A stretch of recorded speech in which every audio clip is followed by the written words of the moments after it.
vandag Women's Day.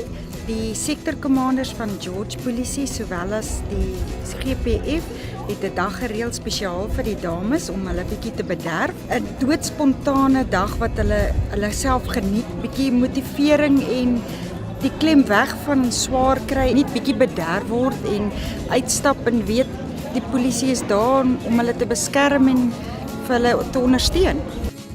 En ek voel persoonlik as 'n seun van 'n ma en 'n kleinkind van 'n ouma, voel dat ons vroue kry nie genoeg erkenning vir wie en wat hulle is nie. En as ek sê vir wie en wat hulle is, dan bedoel ek hardwerkend en gevaarlik. Just before we went, took us all the way to New Orleans. I took my harpoon out of my dirty red bandana. It was blowing sand while Bobby sang the blues. Ons sangers vandag is Jovan en Wim, baie oulike twee sangers, baie vermaak.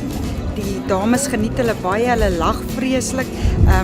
Dit is baie opligtend vandag vir hulle. And you're always there to lend a hand in everything I do. But that's the one. There is no other person in this world or in this room like you. You deserve to be loved.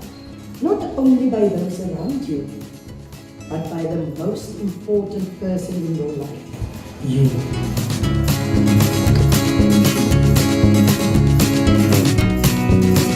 Al die buurtwagte wat betrokke is by die sektors is verantwoordelik vir die verversings en alles wat mooi is vandag. Hulle het almal saamgestaan om deel te wees van hierdie dag.